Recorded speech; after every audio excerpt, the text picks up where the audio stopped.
Amados, abram suas Bíblias no livro de Joel, capítulo 2. Joel, capítulo 2.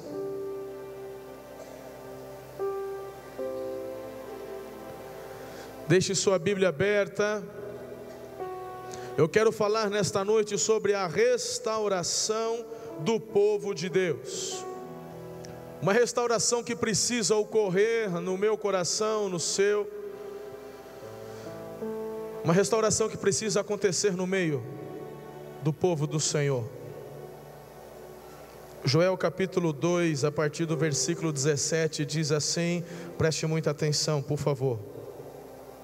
Que os sacerdotes que ministram perante o Senhor chorem entre o pórtico do templo e o altar, orando: poupa o teu povo, Senhor. Não faças da tua herança motivo de zombaria e de piada entre as nações. Porque se haveria de dizer entre os povos: onde está o Deus deles? Então o Senhor mostrou zelo por sua terra e teve piedade do seu povo.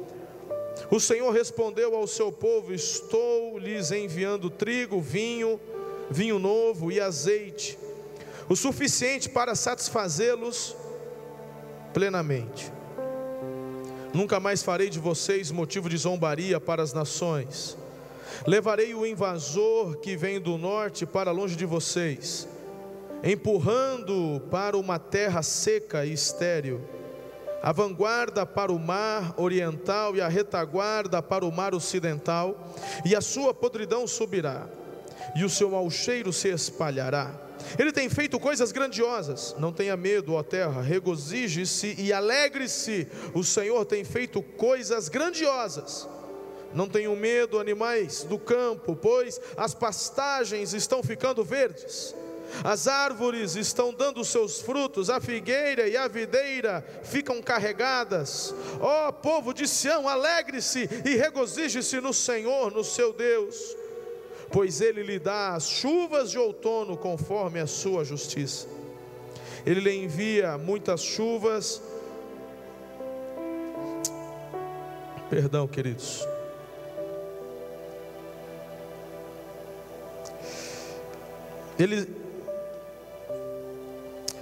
Vou retomar aqui. Ó povo de Sião, alegre-se e regozije-se no Senhor, no seu Deus, pois Ele lhe dá as chuvas de outono conforme a sua justiça. Ele lhe envia muitas chuvas, as de outono e as de primavera, como antes fazia. As eiras ficarão cheias de trigo, os tonéis transbordarão de vinho novo e de azeite. Vou compensá-los pelos anos de colheitas que os gafanhotos destruíram. O gafanhoto peregrino, o gafanhoto devastador, o gafanhoto devorador, o gafanhoto cortador. O meu grande exército que enviei contra vocês. Vocês comerão e até ficarem satisfeitos e louvarão o nome do Senhor, o seu Deus, que fez maravilhas em favor de vocês. Nunca no meio de Israel, nunca mais o meu povo será humilhado. Então vocês saberão que eu estou no meio de Israel. Eu sou o Senhor, o seu Deus, e não há outro. Nunca mais o meu povo será humilhado. E depois disso derramarei do meu espírito sobre todos os povos. Os seus filhos e as suas filhas profetizarão, os velhos terão sonhos, os jovens terão visões. Até sobre os servos e as servas derramarei do meu espírito naqueles dias. Mostrarei maravilhas no céu e na terra, sangue, fogo e nuvens de fumaça. O sol se tornará em trevas e a lua em sangue, antes que venha o grande e terrível dia do Senhor, e todo aquele que invocar o nome do Senhor será salvo. Pois conforme prometeu o Senhor, no monte Sião e em Jerusalém haverá livramento para os sobreviventes, para aqueles a quem o Senhor chamar. Até aqui. É um texto um pouco longo, mas é um texto profético.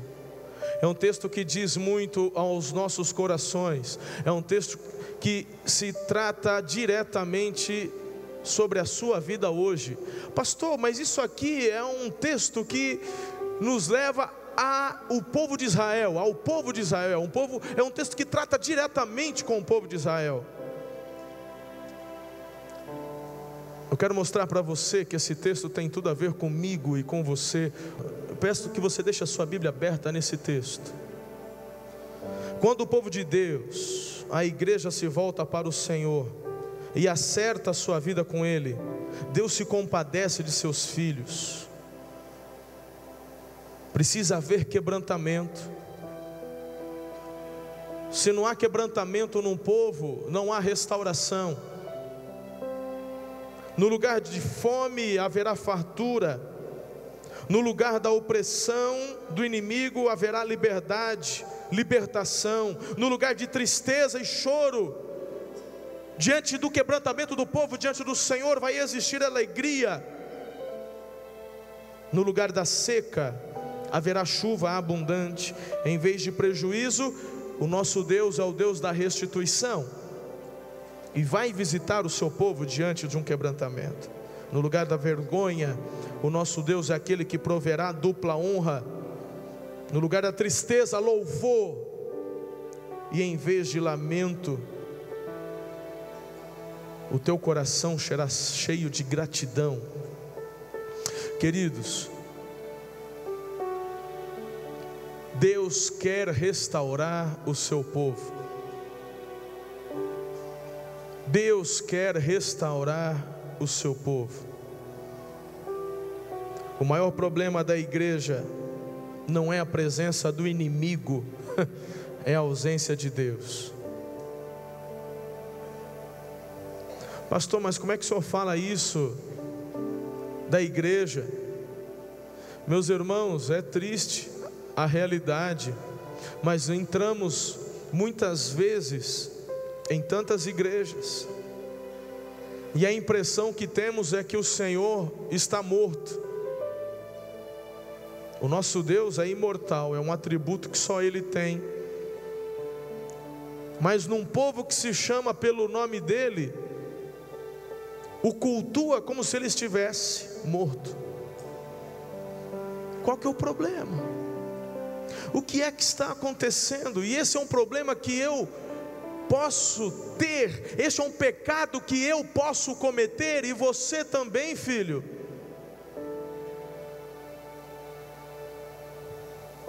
Deus quer restaurar o seu povo. Muitas vezes nós estamos com os nossos corações distantes, começamos a ter medo do diabo, dos demônios e tal, e aquele forfé todo, meu irmão. A preocupação tua, teu medo não deve ser com relação aos demônios.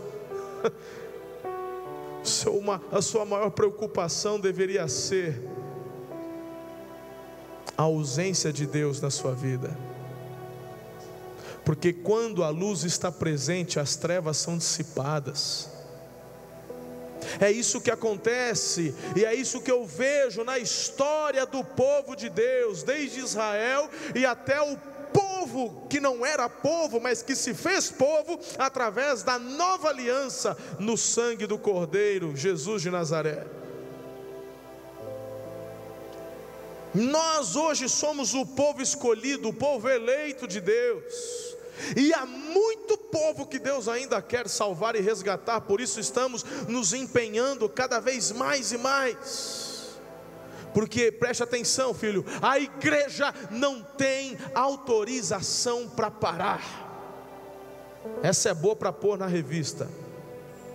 A igreja não tem autorização para parar. Ela precisa avançar.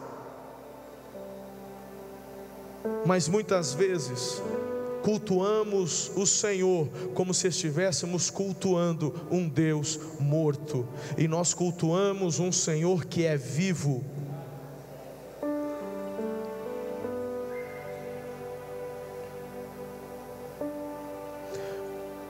Aprenda uma coisa, igreja: você não é derrotado pelas circunstâncias, você é derrotado pelo pecado. Tem muita gente que olha para as circunstâncias e começa a tremer. Tem muita gente que ouve as previsões para o próximo ano, e começa a ficar com medo. Meu irmão, não são as circunstâncias que te derrubam, é o pecado. E é por isso que neste momento eu quero trazer esta palavra ao seu coração, porque diante de quebrantamento, o Senhor opera a restauração. E é sobre isso que vamos tratar. Eu vejo neste texto 3 verdades. Este texto profético de Joel fala de 3 verdades. E eu quero compartilhar com vocês agora o primeiro deles, em nome de Jesus. Anote aí, filho: a restauração das bênçãos perdidas. Quando nós nos voltamos para o Senhor em consagração total, Deus ouve as nossas orações, Ele remove os nossos pecados, a transgressão, a iniquidade. As bênçãos são restauradas, as bênçãos materiais, as bênçãos físicas, as bênçãos espirituais.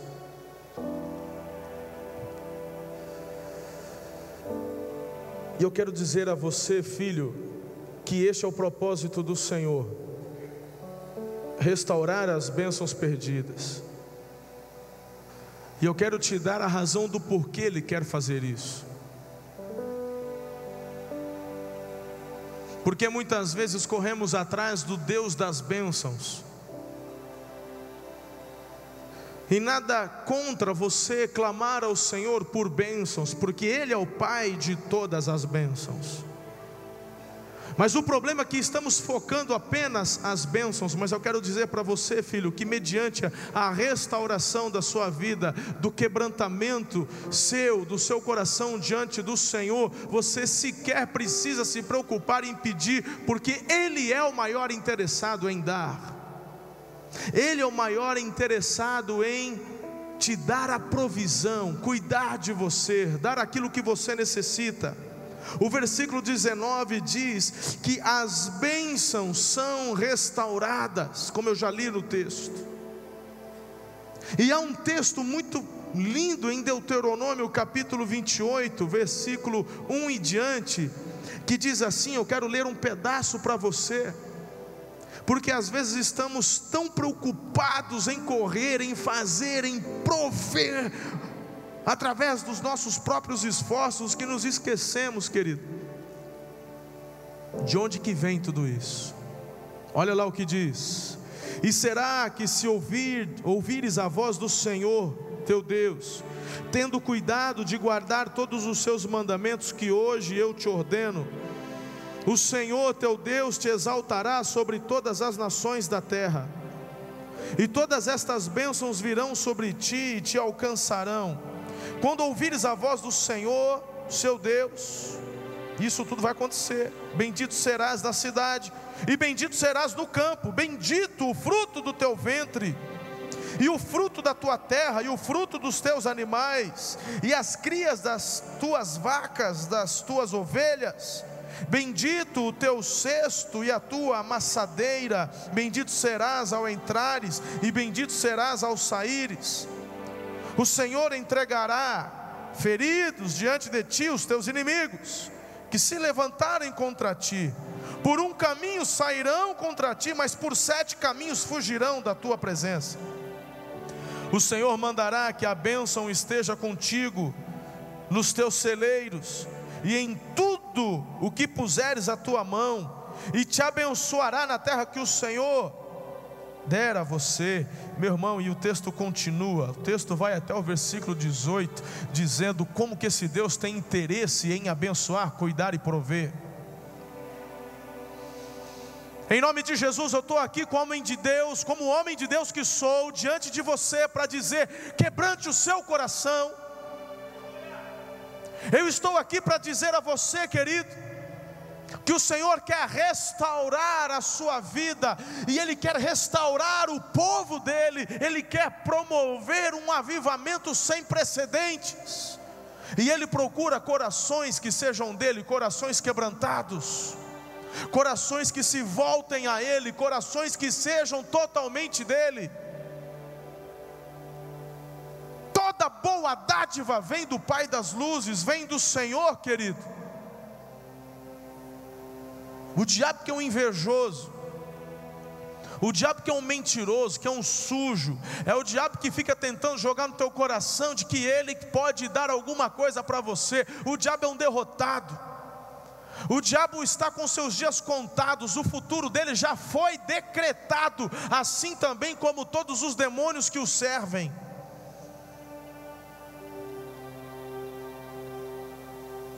Se você quer bênção, se você quer ser bem sucedido, se você quer a restituição das bênçãos perdidas, é através de um quebrantamento na presença do Senhor que você conquista e chega a lugares maiores. O texto fala, querido, porque nós estamos vendo justamente essa questão da restauração das bênçãos que uma vez, quem sabe, na sua vida se foram. A vergonha é removida, o versículo 19 diz isto: o que era tristeza se tornará em alegria. Lá em Joel, versículo 20 do capítulo 2, que eu já li com vocês, meu irmão, está dizendo que o inimigo será destruído, porque eu sei, nós sabemos que muitos se levantam contra nós, muitos se levantam contra a sua vida, mas o texto está dizendo que o Senhor quer restaurar as bênçãos perdidas. Romanos capítulo 8, versículo 31 diz: que diremos, pois? O que nós vamos falar diante dessas coisas? De tudo que está acontecendo, de tudo que eu vejo, de tudo que eu assisto. E aí Paulo diz assim: se Deus é por nós, Emerson, quem será? Quem será contra nós, filho? Esse próprio Deus quer restaurar as bênçãos perdidas do seu povo. Em nome de Jesus você precisa crer. O inimigo será destruído. As bênçãos são restauradas por meio do arrependimento. Está ali no versículo 17. Não existe outra forma, querido. Eu posso orar por você, eu posso pôr a mão na tua cabeça, nós podemos derramar óleo sobre a tua cabeça. De nada adianta se o teu coração não é quebrantado diante do Senhor. Só mediante um quebrantamento você vai receber esta restituição, essa restauração das bênçãos perdidas que o Senhor quer realizar na tua vida. Não há outra forma, não há outra maneira. As bênçãos são restauradas através da oração. Aí você quer dizer para mim assim: pastor, mas eu passo o dia inteiro pensando em Deus. Filho, em nome de Jesus, fala sério. Muitas vezes, filho, você malemar a hora agradecendo a comida. Se juntar durante todo o dia, o tempo que você tem de comunhão com o Senhor, de conversa com o Senhor, isso aí vai dar quanto? Ah, pastor, isso não se mede por tempo. Não, não. Você ama a tua esposa? Você ama o seu marido? Quanto tempo vocês passam juntos conversando? Quanto tempo vocês passam juntos em casa? Faz-me rir, filho. Se vocês não têm tempo de qualidade, você pode falar o quanto você quiser, para mim é só da boca para fora. Porque quem ama dá tempo. Quem ama fica junto. Quem ama ouve. É tempo de qualidade. Nem se for, filho, para ficar muitas vezes juntinho, deitado, tirando um cochilinho, junto, um fazendo carinho no outro. É tempo de qualidade. É antes de você vir para a igreja, olhar para o marido e falar assim: você quer que eu passe um cafezinho fresco para você? E vai lá, a esposa passa um cafezinho, ou o próprio marido passa um cafezinho. E aí, né? Meu irmão, é tempo de qualidade. Você vai dizer que ama o seu pai, que você ama a sua mãe, que você honra o seu pai, que você honra a sua mãe, você ainda mora debaixo do mesmo teto que eles, mas você não os respeita, você não dá tempo de qualidade para eles, você troca a comunhão com seus pais pelos amigos da escola, da faculdade. Você vai dizer que você ama os seus pais?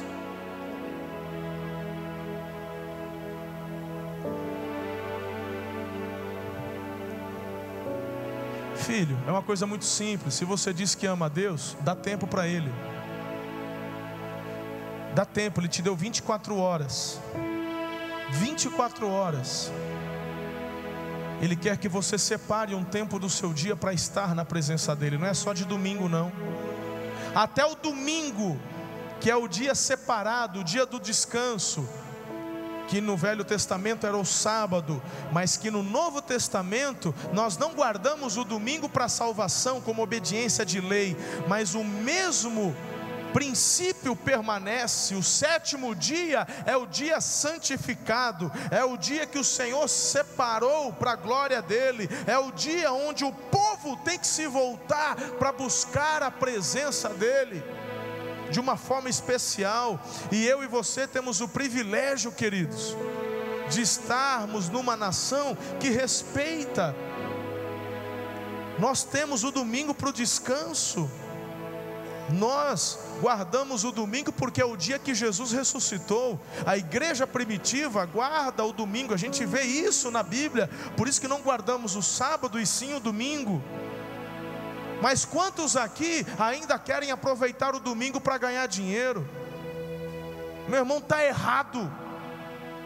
Como seu pastor, eu vou te dizer uma coisa: fecha aquele seu trabalho. Não trabalhe de domingo, trabalhe para o Senhor. Estou falando porque isso aqui agrada a Deus. Falando em amor para você, filho, não me interessa se você tem a farmácia, se você tem posto de gasolina, fecha, domingo é dia do Senhor. E eu poderia falar para você trabalhar, não é verdade? Falando, trabalha, você trabalha no domingo, tem uma oferta mais gordinha para o Senhor na igreja, não é? Meu irmão, estou pouco me lixando para isso. Eu quero a tua vida em comunhão com o Senhor. Você tem que separar esse dia para santificar a Deus. Meu irmão, vou te falar uma coisa. Se você fecha, pastor, mas está difícil. Se eu não trabalhar de domingo, aí fica difícil, aí, meu irmão, vou te falar uma coisa. Se você santificar o domingo ao Senhor, dedicar o domingo ao Senhor, o que você precisa Ele vai te dar nos outros 6 dias da semana. Aí a tua família, você vai trabalhar 7 dias, 7 dias. Que é isso?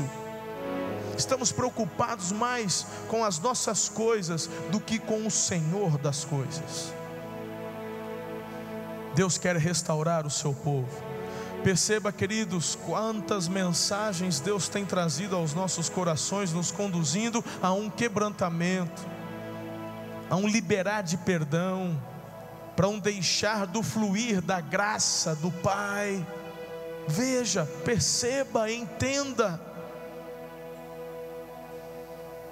Deus quer restaurar as bênçãos perdidas. Isso se dá através de quebrantamento. Vai destruir seus inimigos, o inimigo da tua alma. Essas bênçãos são restauradas por arrependimento, por uma vida poderosa de oração. A restauração das bênçãos não é pelos méritos do homem, mas pela compaixão, graça, generosidade e misericórdia de Deus. Está no versículo 18. É um amor incondicional que Ele tem por nós. A base da restauração das bênçãos é a aliança de Deus para com o seu povo. Veja você mesmo que diz 2 Crônicas capítulo 7 versículo 14. Eu gostaria, por favor, que você leia comigo. Isso aqui, vocês se lembram de Salomão, que construiu um templo lindo para o Senhor? Ele consagra este templo ao Senhor e Deus responde. Olha o que Deus fala para Salomão. Olha só, vamos, leia comigo bem forte. Se o meu povo, que se chama pelo meu nome, se humilhar e orar, buscar a minha face e se afastar dos seus maus caminhos, dos céus, perdoarei o seu pecado e curarei a sua terra. Aleluias. Esse Deus, querido, é o Deus que quer abençoar, mas não se esqueçam que muitas bênçãos de Deus, não estou falando todas, porque muitas Ele dá assim para todo mundo. O ar que você respira é uma bênção de Deus, a água que você bebe é uma bênção de Deus, cai sobre os filhos, sobre as criaturas, cai sobre o bom, cai sobre o mal, não é? Mas existem bênçãos condicionais, e essa é uma das bênçãos condicionais que Ele dá para o povo. Amém, Salomão? Eu estou aceitando a tua oferta, você está consagrando a mim este lugar. Agora é o seguinte, eu vou abençoar, se o meu povo que se chama pelo meu nome se humilhar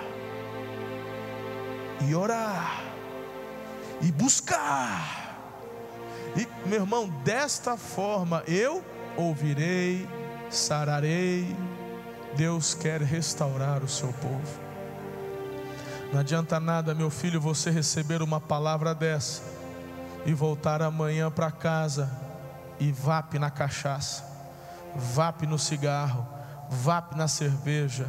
Mas eu só bebo socialmente, só 2 dedinhos, né? Um testemunho desgraçado que você tem, meu irmão.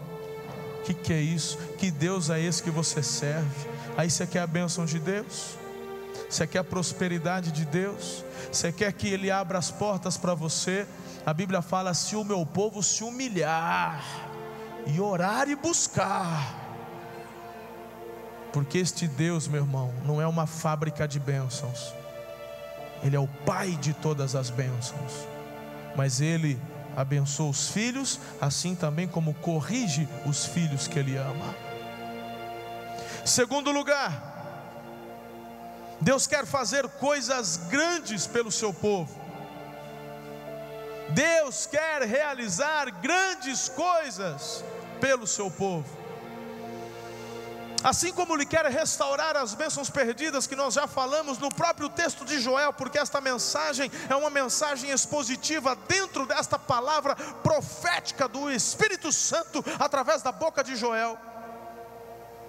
Esse Deus é um Deus que olha para o povo e diz: eu quero restaurar, eu quero fazer, mas olha, eu quero fazer obras maiores. Eu não quero parar por aqui, porque o nosso Deus é um Deus grande. Preste atenção, filhos. Hoje pela manhã eu estava lembrando aqui, ontem à noite estava fazendo um casamento. O Rodrigo estava comigo. Cadê você, Rodrigo? Estava por aqui, ali. Aí estava aí o Rodrigo conversando, a Vânia, que eles estavam tocando e cantando no casamento. Nós estávamos lá na sede, no centro, e estávamos ali em cima olhando para a igreja. Aí o Rodrigo olhou e falou assim: pastor, nem parece que a gente estava aqui, como é pequenininho. Mas se em 2009, filho, sonhássemos com esse lugar, nós diríamos: meu Deus, é coisa grandiosa demais. Porque eu me lembro que lá em 2009, quando nós reformamos a igreja, nós aumentamos a capacidade da igreja, colocamos cadeiras, e parecia grande, não parecia, Rodrigo? Eu lembro do dia da inauguração, lembra, Gilberto? Eu estava de muleta ainda, de gesso no pé, e meu Deus, como a igreja está grande e tal, meus irmãos. Aí é interessante, porque para muitos a gente pode pensar assim: não, tá bom, já tá bacana, tá legal. Olha só o que Deus está fazendo, uma igreja está novinha, está reformada, está com cheirinho de novo. E de repente isso pode tomar conta do seu coração e trazer um apaziguamento, uma acomodação, dizendo: chegamos até aqui, tá bom demais. Talvez alguns irmãos das antigas pensaram até assim: olha, não dá, nem precisa. Eu acho que Araçatuba nem dá para ter uma igreja grande mais. Já tem algumas grandes aí. Acho que Araçatuba nem comporta mais uma igreja grande. Ei, eu vou dizer uma coisa para você, filho. Eu vou dizer uma coisa para você, e a minha fé, ela tem fundamento na palavra de Deus. Quando eu digo que uma cidade pode se converter e cair diante do Senhor, eu estou falando daquilo que eu creio, meu irmão. E contra a minha fé você não pode se levantar. Se eu creio que Araçatuba toda pode se render diante de Jesus, meu irmão, não tem diabo que vai fazer eu me demover dessa ideia. Eu vou morrer com essa esperança no meu coração.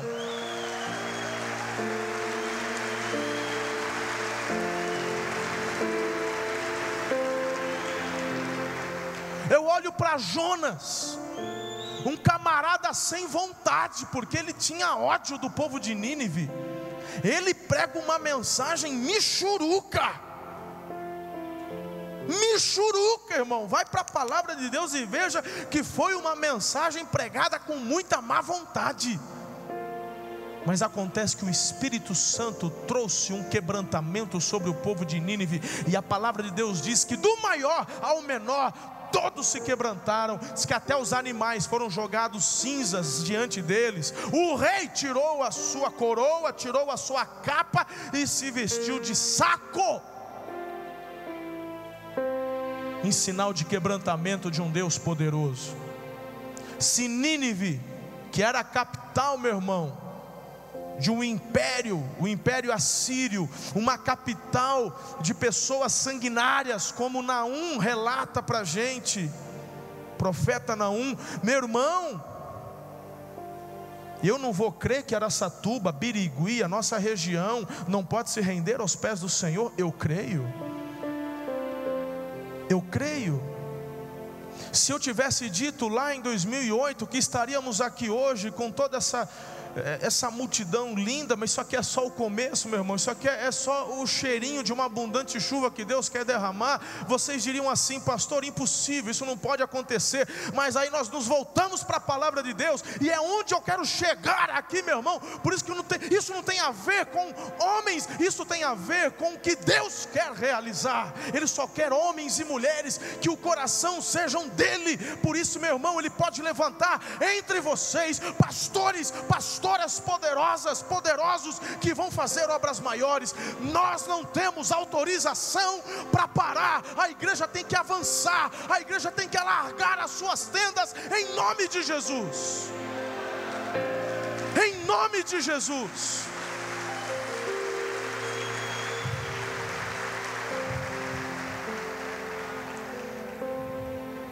Ontem nos emocionamos. 80 pessoas desceram as águas. Daqui a pouco vamos entregar os certificados.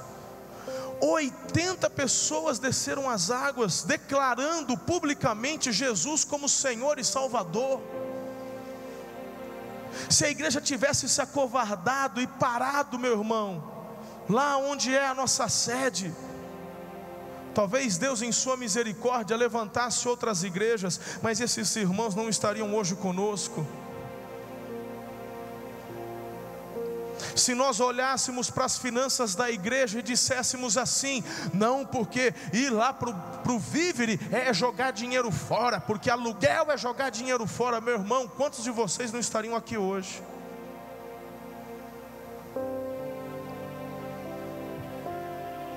Estão entendendo o que eu estou dizendo? Deus quer fazer grandes coisas pelo seu povo. Está nos versículos 21 a 27 de Joel capítulo 2. As bênçãos são infinitamente maiores do que os problemas. Todos poderiam se alegrar pela restauração de estações frutíferas e grandes privilégios espirituais. Olha lá o versículo 23. Deus estava prometendo chuvas copiosas, chuvas abundantes. E está aqui uma necessidade que nós precisamos hoje. Eu não sei você, filho, graças a Deus eu abro a minha torneira, tem água. Não tem? Tem lá na sua casa. Mas nós precisamos de chuva. Está tudo seco. A gente vem para cá, você já sobe os vidros do carro porque o poeirão sobe, não é assim? Eu me lembro, era tão bonito olhar a entrada de lá para cá, porque era tudo verdinho, bonitinho. Agora está feio, está seco. Eu não tive oportunidade, mas eu soube que o nosso Tietê está feio. Nosso Tietê, nosso riozão lindão, diminuiu. Falam que a margem dele aumentou, já secou cerca de 200 metros, é isso mesmo? É que foi um pescador que me falou. Todo pescador, quando fala, a gente tem que dar um desconto. E como faz tempo que eu não fui, eu achei muito, mas recuou. Falaram para mim 200 metros.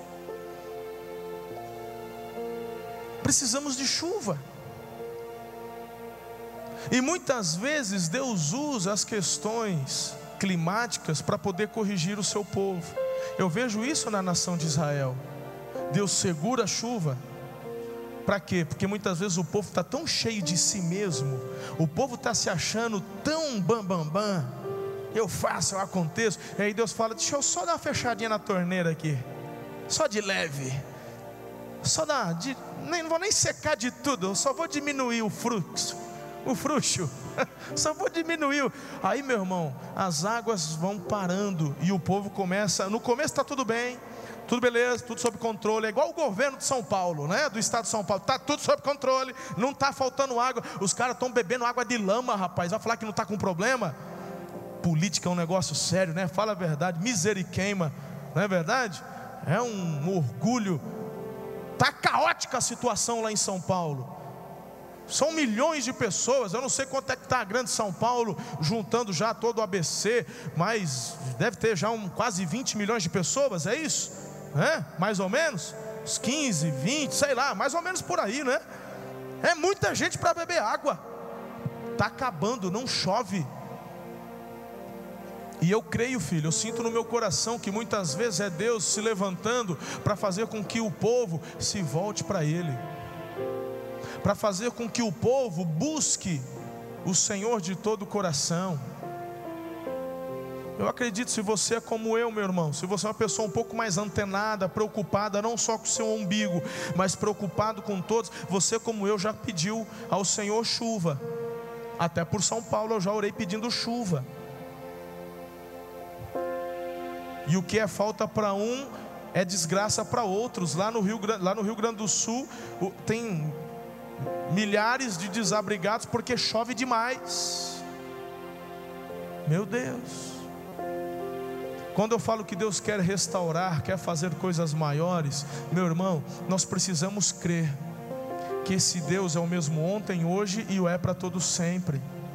Precisamos clamar porque Ele promete bênçãos para o seu povo. Lá no versículo 22, Ele promete estações frutíferas. Estações frutíferas. Sabe?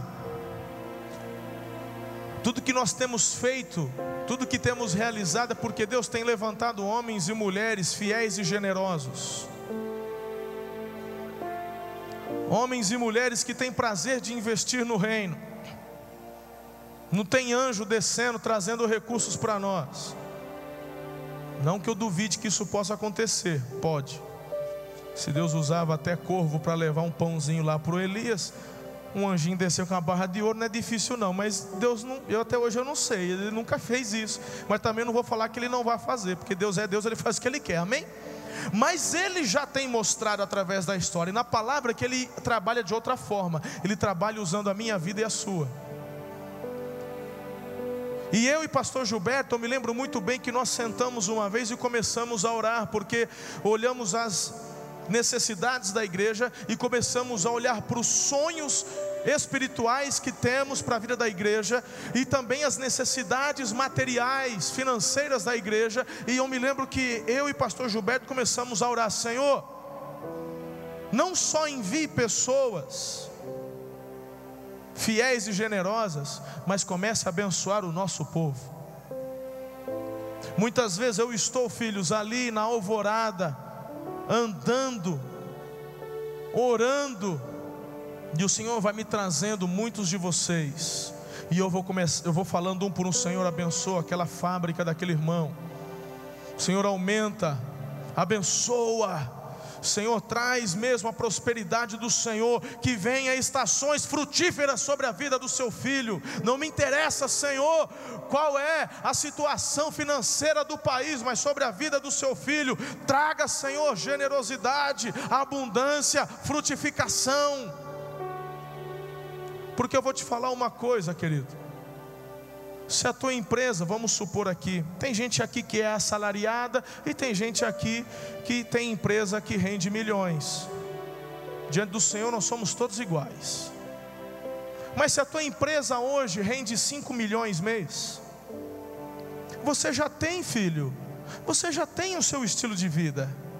Se a tua empresa dobrar e de 5 ir para 10, tua vida continua a mesma.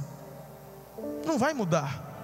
Você já tem seu prolabore, você já tem ali o seu salário, não muda. O que vai mudar, filho, é que pessoas serão abençoadas por você.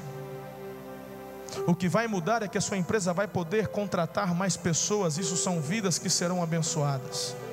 O que vai mudar é que você, como homem de Deus que você é, lá na sua empresa você vai começar uma célula para abençoar seus funcionários. O que vai mudar é que você, como homem de Deus e fiel como você é, você vai dar o dízimo da sua empresa ao Senhor, e isso vai abençoar a casa de Deus. E é sobre vocês, filhos, que eu tenho clamado, orado e jejuado: Senhor, traga estações frutíferas, que a empresa dos teus filhos cresçam. Agora, meu irmão, quem é mesquinho, eu até oro por você, mas o Senhor não vai te abençoar, porque Ele quer primeiro tratar seu coração. Como eu não te conheço, não conheço suas finanças, meu irmão, eu oro por todos, mas o Espírito Santo conhece teu coração. Essa bênção vai alcançar aqueles que têm coração generoso, coração sincero. Vai abençoar aqueles que têm o coração voltado ao Senhor. E eu tenho visto, meus irmãos, muitos empresários me procurarem dizendo que Deus tem feito coisas extraordinárias. Tem um irmão que falou comigo, ele não está aqui hoje, ele estava no culto da manhã, por isso que eu tenho liberdade até para falar. Ele chegou para mim e falou: pastor, não me pergunte como, mas vem pedido de onde eu nem imagino, pastor. De repente você vai falar com um, outro só reclama: ah, está difícil, está duro, está difícil. Mas, irmão, tem gente que está falando: pastor, eu estou vivendo o meu melhor momento, desde que eu vim para a igreja, desde que eu tenho me envolvido, desde que eu tenho Senhor, pastor, desde que eu tenho participado, eu estou fechando contratos que eu nunca fechei na vida, contratos de milhões, pastor. Olha, eu fico assim parado, falando, falei: meu irmão, isso é resposta de oração. Continua nessa pegada aí. Guarda teu coração. Se começar a se orgulhar do jeito que subiu, cai, filho. Mantenha teu coração em humildade. Seja fiel ao Senhor. Não deixe, meu irmão, que o crescimento da tua empresa roube o seu tempo de Deus. Ah, porque agora é muito compromisso. Você tem muito compromisso? Levanta gerentes. Capacite, treine gerentes. Porque o tempo seu com o Senhor é inegociável. Não se esqueça que o mesmo Deus que deu é o Deus que tira. Porque você é muito mais importante para Ele do que os bens que Ele te deu.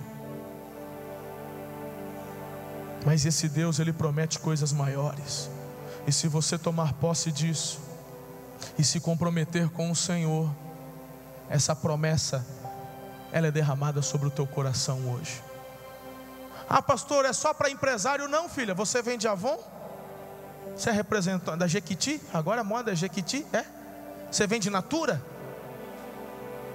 Pois eu profetizo sobre a tua vida que você será líder de uma grande rede, e terão muitas vendedoras debaixo de você. Você será uma representante muito forte. Receba em nome de Jesus, mas o teu coração tem que ser do Senhor. É isso que Ele está prometendo aqui. Ele quer fazer coisas maiores, obras maiores.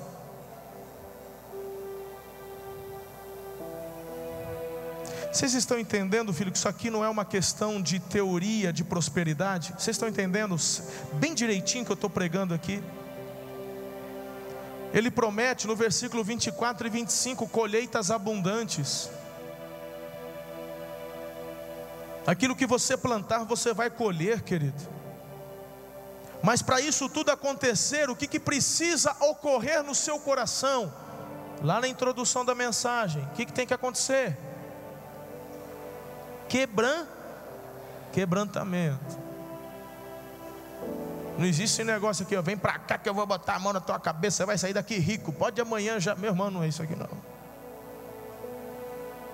É um coração quebrantado, filho, que Deus vai te levantar, vai te dar sabedoria, conforme o seu envolvimento com Ele, a sua intimidade com Ele, Ele vai abrindo portas para você. Outra coisa, meu Deus, isso aqui é muito forte. A Bíblia fala sobre a restauração do louvor, versículo 26, onde cessa a alegria do culto, cessa a alegria da vida. E Deus quer restaurar, amados, o louvor na casa dele. Eu tenho ficado impactado e comprometido de orar mesmo ao Senhor para que a adoração profética da casa de Davi volte para os nossos dias hoje. E eu, nesta manhã também, lembrando com a igreja, disse assim: vocês já pararam para pensar sobre a vida de Davi, pastor? Lembra disso? Lembra da vida de Davi, Kennedy? O que mais nos chama a atenção sobre Davi é que Deus fala que Davi foi um homem segundo o coração dele. Tá, mas gente, Davi foi um camarada que foi um péssimo pai. Eu não vou nem falar do assassinato, que todo mundo já sabe que ele matou Urias. Não vou nem falar do pecado de adultério com Betseba. Vamos pegar um outro argumento aqui que pouco é dito. Davi não foi sequer um pai decente. Não foi, diante de Deus não foi. Eu não sei se porque ele foi ausente, foi um pai distante, isso a Bíblia não deixa muito claro. Mas, queridos, olha a discórdia entre os filhos de Davi, a ponto de um dos filhos dele estuprar a meia-irmã Diná, a ponto de outros filhos tomarem a dor, que era o irmão de Diná, ir lá e cometer assassinato. Olha só, meu Deus do céu, irmão matando irmão. O que dizer de Absalão, que era filho de Davi e usurpou o reino de Davi, botou o pai para correr. O Absalão se deitou com a concubina de Davi, uma das mulheres de Davi, diante de todo o povo, meu irmão, sexo explícito, para todo o povo ver que Absalão estava humilhando o pai.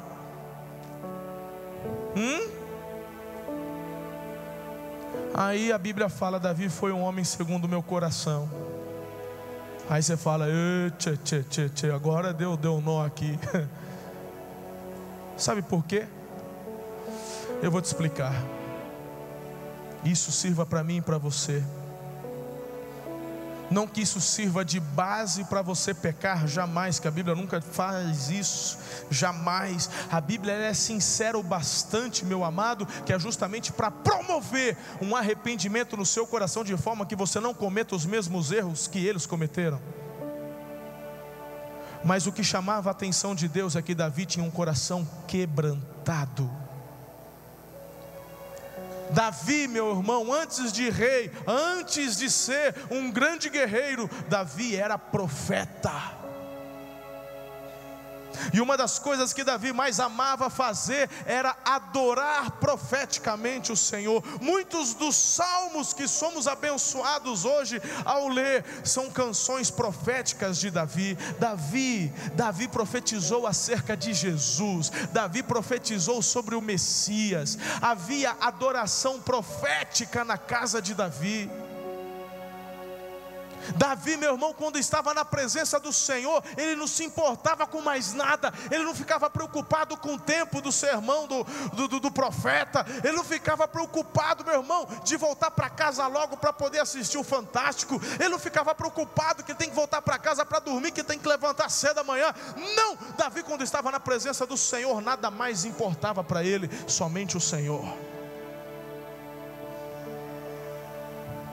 Davi, quando foi corrigido pelo profeta Natã, e o profeta Natã, como homem de Deus em autoridade, apontou o dedinho para Davi e disse: você é este homem, Davi. O que Davi faz? Mata esse profeta. Você está pensando, você está falando com quem, seu profeta? Eu sou o rei dessa nação, assim como Saul fazia. Mas Davi, quando foi argumentado, exortado pelo homem de Deus, ele não ficou raivosinho, iradinho, não ficou tristinho. Ele se quebrantou na presença do Senhor, ele se humilhou na presença do Senhor. Por isso que a Bíblia, meu Deus, por isso que a Bíblia fala: eu farei um trono perpétuo na casa de Davi. Meu irmão, que algo extraordinário, que coisa extraordinária. Não faltará rei na casa de Davi, tanto que Deus coloca na linhagem de Davi ninguém mais, ninguém menos que Jesus de Nazaré, o Rei dos Reis, Senhor dos Senhores. E de um homem que não foi um bom pai, um homem que cometeu erros como assassinato porque matou um homem inocente. Ele era um homem de guerra, mas Urias era um dos seus melhores soldados e o fez por conta do pecado de adultério com Betseba.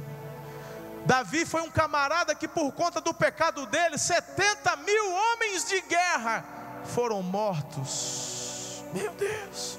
Quando num momento de loucura, de insanidade espiritual, ele promove um censo entre os seus soldados, entre os homens de guerra. E na verdade o problema não estava em contar, o problema estava que ele estava tirando a confiança do Senhor e colocando nos seus soldados. E por conta disso Deus o disciplinou. 70 mil homens morreram. Meu irmão, 70 mil homens por causa do pecado de um rei. E Deus olha para Davi e fala: eis aqui um homem segundo o meu coração. Primeira coisa, isso me anima porque tem chance para mim. Eu tenho chance nesse negócio.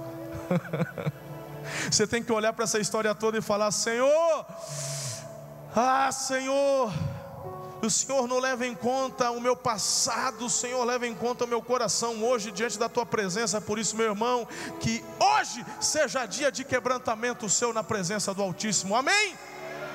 Você vai sair daqui transformado, impactado, restaurando o louvor, a sua vida de adoração na presença de Deus, porque nós podemos ter os melhores levitas tocando e vai haver apenas melodias. Podemos ter aqui 3 pessoas desafinadas, cheias do Espírito Santo, cantando, adorando, e os céus se abrindo sobre as nossas cabeças. Deus quer fazer obras maiores. Eu creio, meus irmãos, que uma das obras maiores que Deus quer realizar é a manifestação da presença divina. Está no versículo 27. Nós estamos nos nivelando por baixo, queridos, porque uma coisa é a onipresença de Deus. Deus é Deus, Ele está em todo lugar. Outra coisa, meu irmão, é experimentarmos a presença manifesta do Senhor. E a presença manifesta do Senhor nós atraímos através de corações quebrantados. Deus quer restaurar isso na sua casa. Deus quer restaurar o seu povo. Nós precisamos orar mais como o profeta Isaías, no capítulo 54, versículo 2, dizendo: se o céu se abrisse sobre nós e descesse sobre as nossas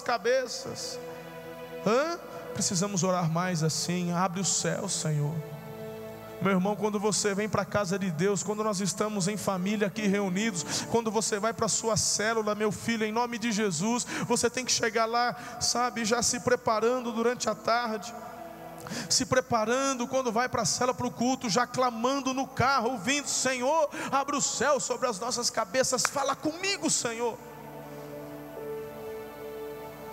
Qual foi a última vez que você pegou a sua Bíblia e entrou no teu lugar secreto, seja na sua casa, seja no seu escritório, e você fechou a porta e você sozinho liga ali uma adoração, pega um celular, pega um CD, coloca uma adoração que vai exaltar a pessoa do Senhor, e ali você começa a ouvir cânticos espirituais, e você começa a ler a palavra e a conversar com Deus. Não é rezar não, gente. Tem muito crente que faz reza, tem muito crente que fica rezando, e a Bíblia fala através da boca de Jesus que não é por vãs repetições que vocês vão receber as dádivas, mas é por orações que fluem na presença dEle.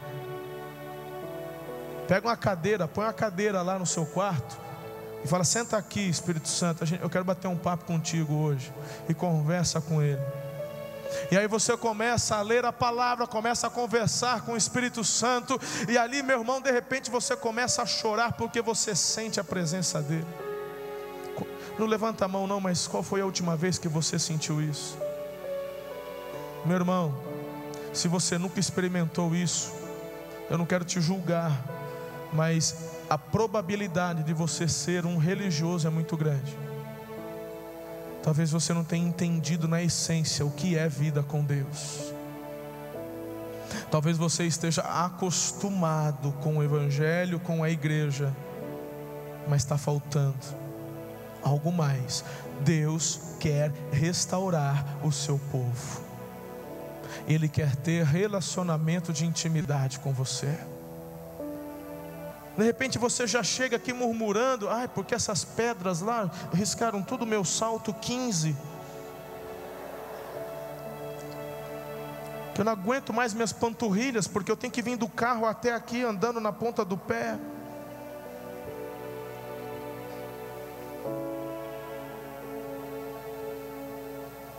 Aí você senta aí, filhão, e fica olhando, julgando os outros. Ah, porque no louvor aqui o franquinho não sei o que. Ah, porque o pastor, não sei se isso é vestimento, não sei se o pastor tem que usar tênis, pastor tem que usar paletó e gravata, pastor de calça. Meu irmão, e você vai viajando na maionese, você vai vendo um monte de coisa que não tem nada a ver. E sabe por quê? Porque você está vazio. Porque muito provavelmente você já apagou o Espírito Santo dentro de você. E isso é bíblico, está na palavra. Porque a Bíblia nos diz através de Paulo: não extingais o Espírito Santo que habita em vós. Então, através da sua vida, das suas atitudes, dos seus pecados, do seu esfriamento, você pode apagar, extinguir a ação do Espírito Santo na sua vida. Deus quer restaurar isso em você. Ele quer restaurar a presença divina dEle. Chega na igreja, irmão, dobra o teu joelho, ora no seu banco aí, meu.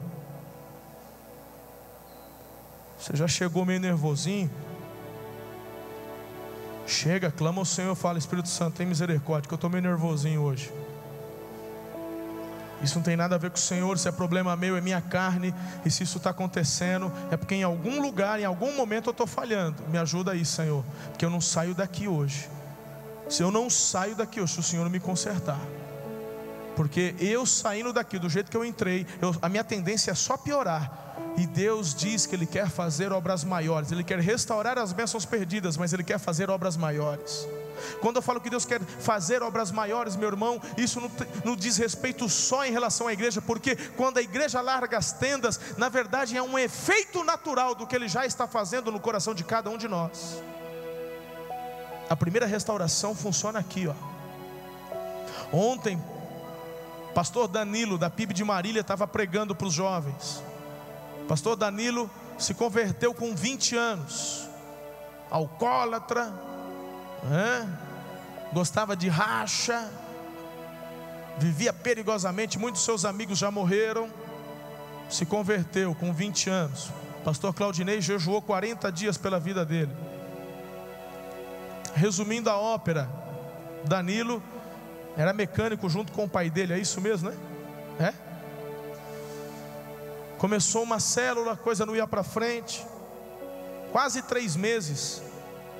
Só dava ele e mais 3 pessoas, ou 3 pessoas, ele, a namorada e mais uns. É isso aí, ficava nisso. Aí ele chegou para o pastor: pastor, olha, esse negócio não dá certo não, esse negócio de crescimento, de obras maiores aí, olha, isso não funciona, não dá certo. Olha, eu estou fazendo tudo que o senhor mandou fazer, direitinho e tal, a coisa não vai. Ele falou: não, a promessa de Deus é para todos.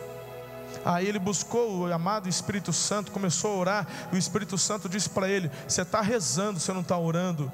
Porque oração é intimidade, oração é relacionamento, oração é bate-papo. E ele separou o dízimo do dia dele para buscar o Senhor. Em relação às células, hoje, essa semana, ele está comemorando a 100ª célula da rede dele. Em 3 anos, ele sai de 1 para 100. São quase 1000 pessoas que ele pastoreia hoje, que nasceram dele. Um mecânico.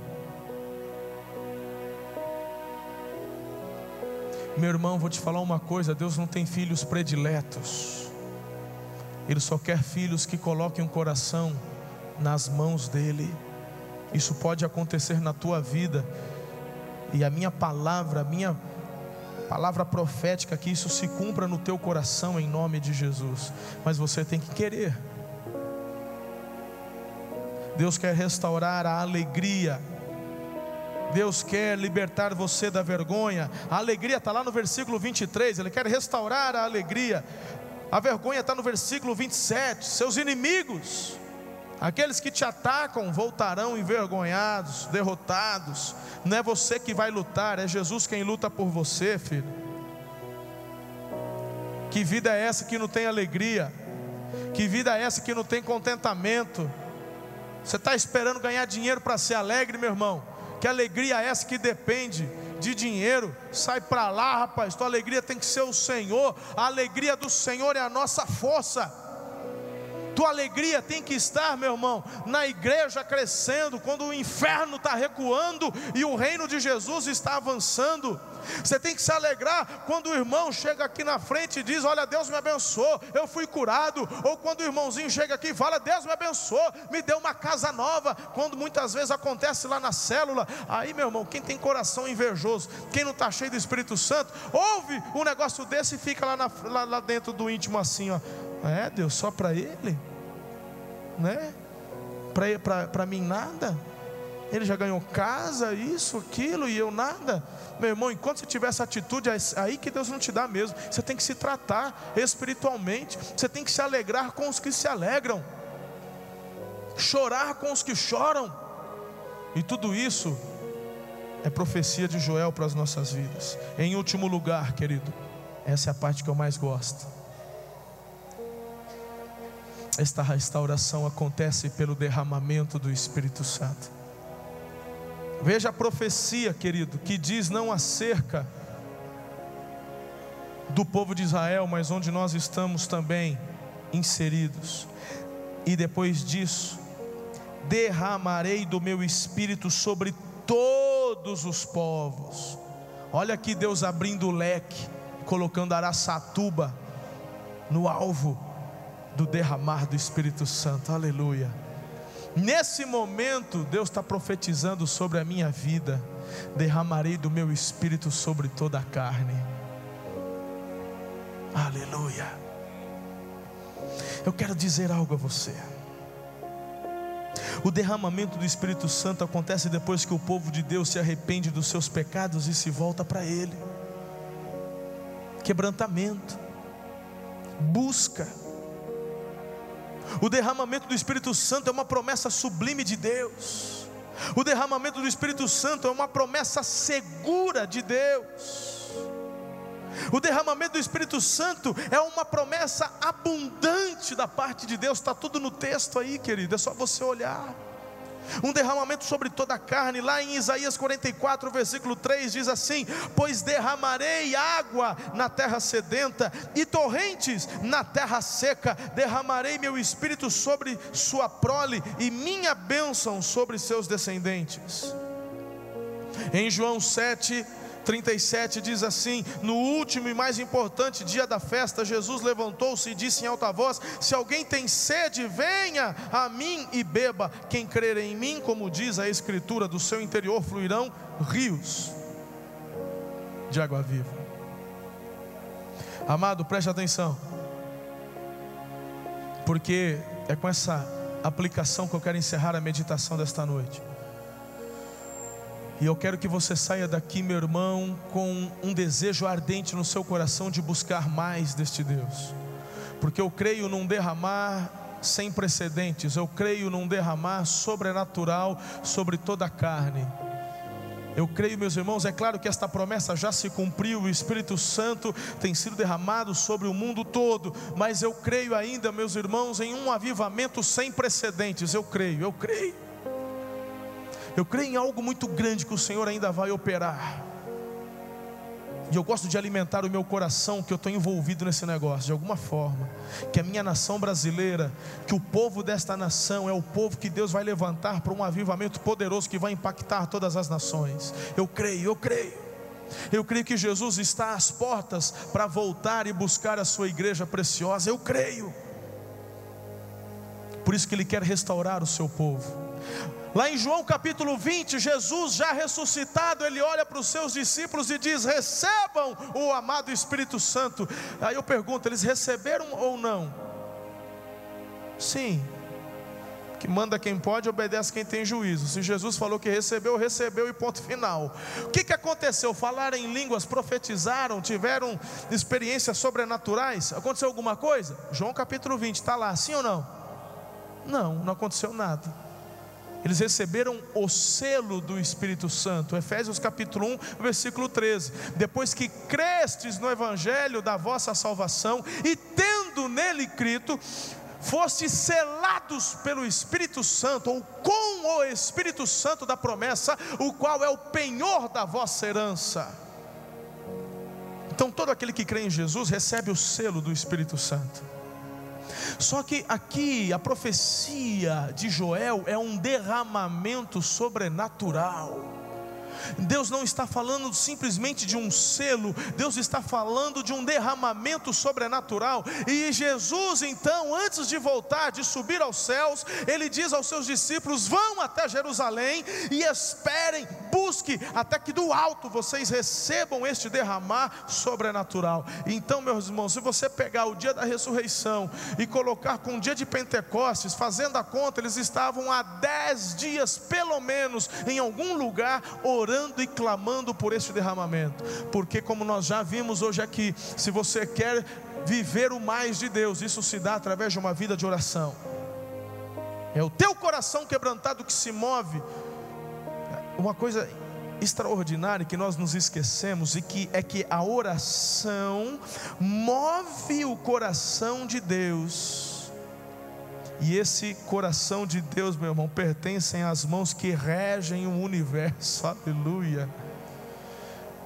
Nós nos esquecemos deste poder, e o maior interessado em fazer você se esquecer deste poder, o poder da oração, é o próprio diabo. Porque quando você ora, meu irmão, o diabo treme.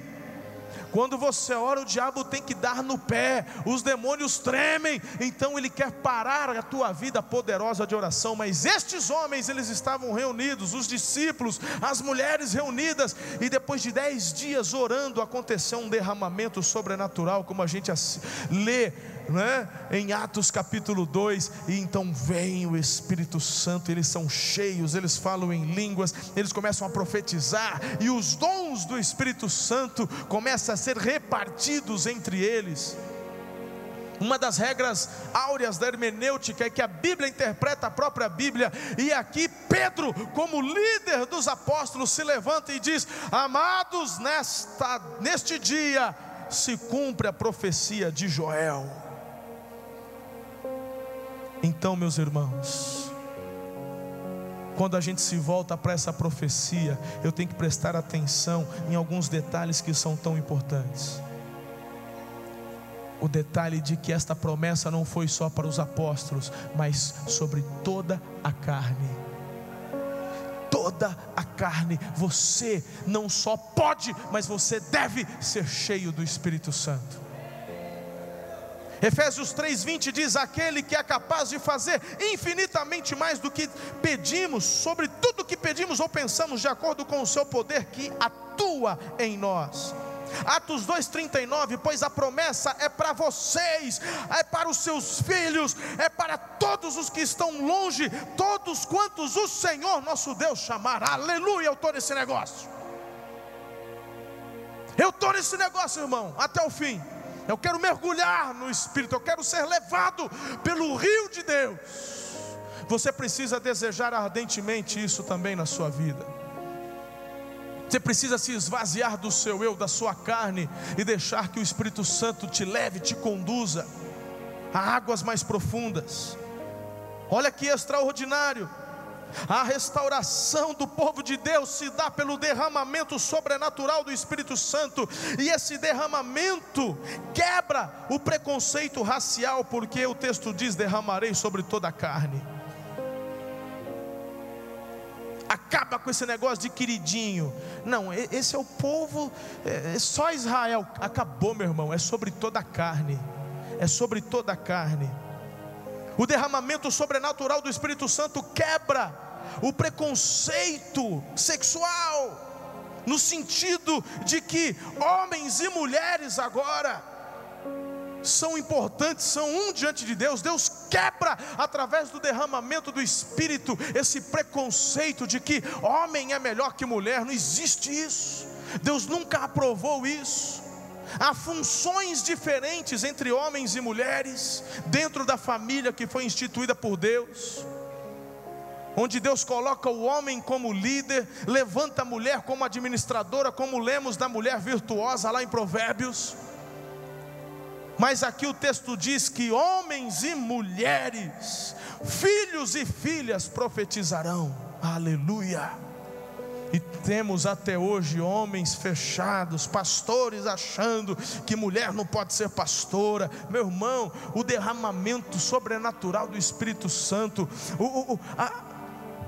a concretização da profecia de Joel cai por terra.